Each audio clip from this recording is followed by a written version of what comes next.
Thank you. This is much harder than I ever imagined, but thank you all for coming today. I am privileged to have been Sarah Johnson's husband for 14 years and to have been her partner for 18. I first met her back in 2004. I had just started graduate school and was really buried in my work.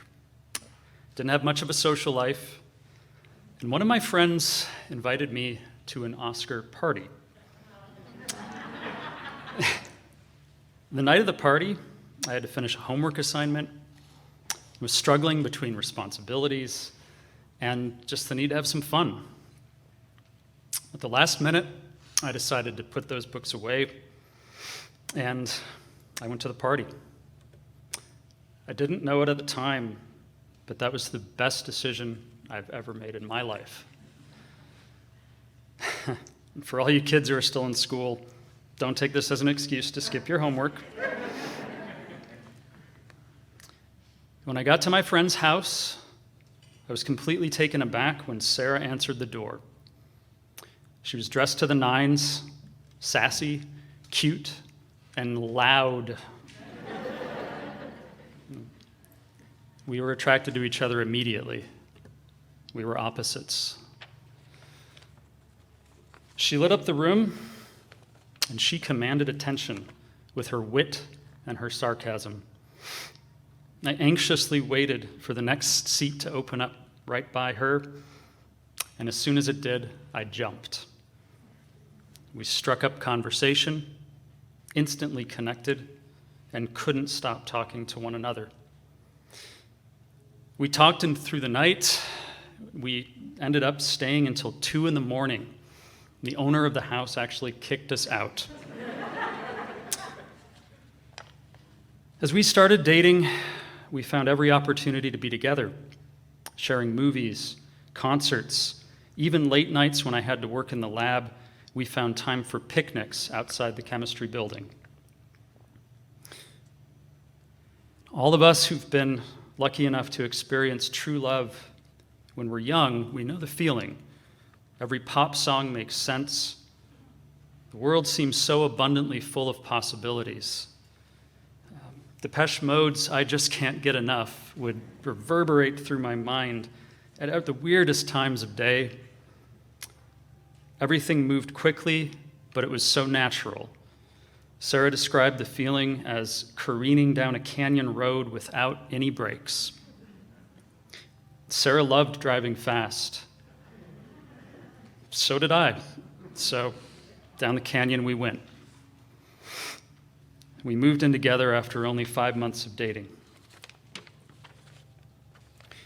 I knew I had found my life partner. She brought light, laughter, and a fierce approach to life, which was always educational. Sometimes it was a little dangerous. And when we got married, we wrote our own vows. I quoted James Barrie, the author of Peter Pan. It was one of her favorite books as a kid. He spoke about love. He said the following: if you have love, you don't need to have anything else. And if you don't have it, it doesn't matter much what you have.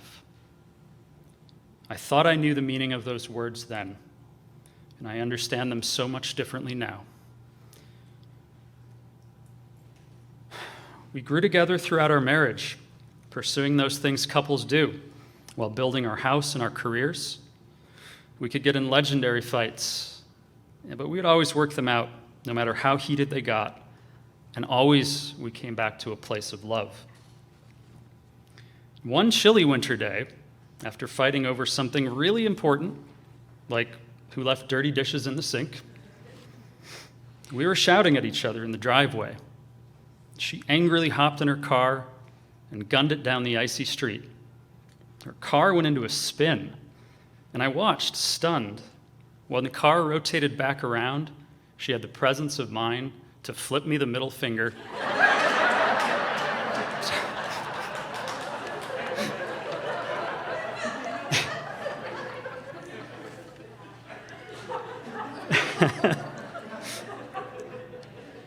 She pulled her car right out of that 360-degree spin, casually continued down the road as if it were the most natural thing in the world, and any anger I had melted away to pure love and admiration.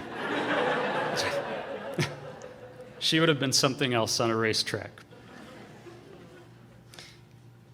The hardest lessons we learned and relearned time and time again revolved around the delicate balance of independence and the need for help.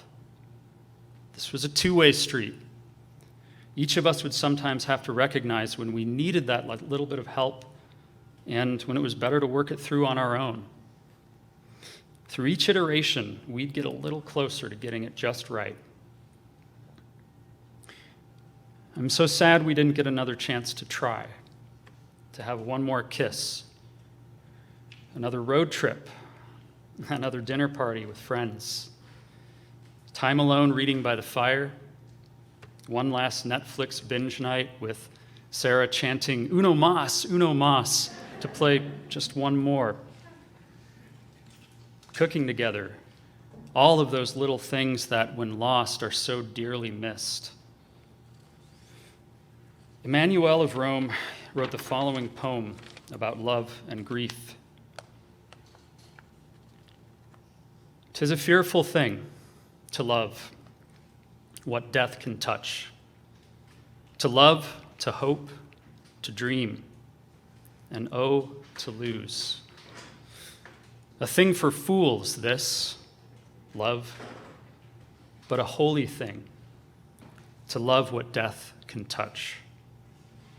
For your life has lived in me, your laugh once lifted me, your word was a gift to me.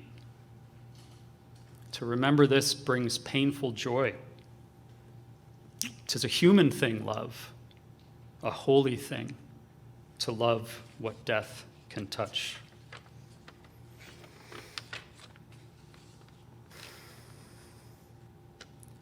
The gifts she gave to all of us who knew her helped to navigate through this. These are precious treasures that live on. Celebrate life and have fun. Show compassion, love, and empathy to those most in need, including yourself. And fight when people are treated unfairly or unjustly, and when those in power threaten to abuse it. Resist. I miss you, and I love you, Psarah. Thanks.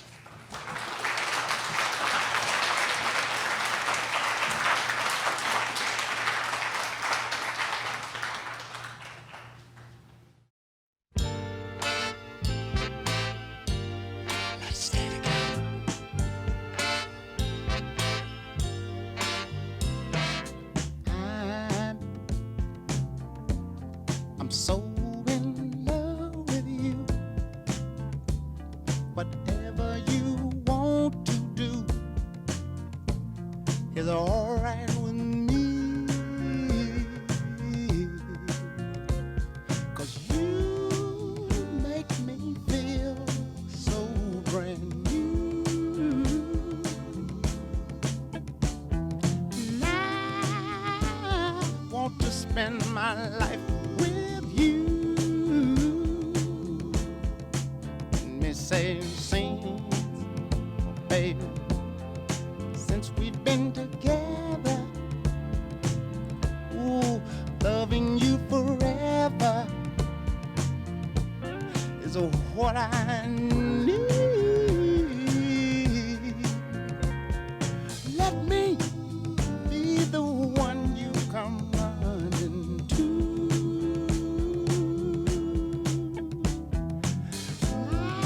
I'll never be untrue.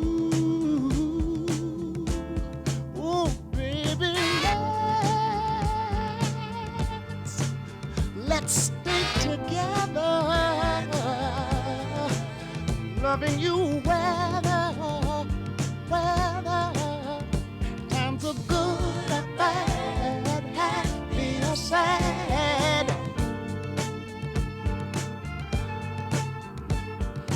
Ooh, ooh, ooh.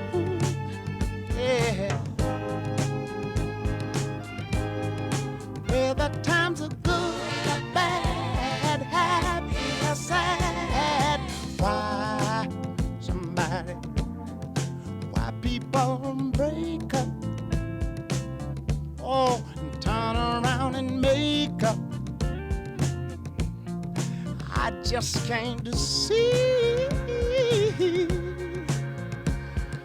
You'd never do that to me, would you, baby? Being around you is all I see.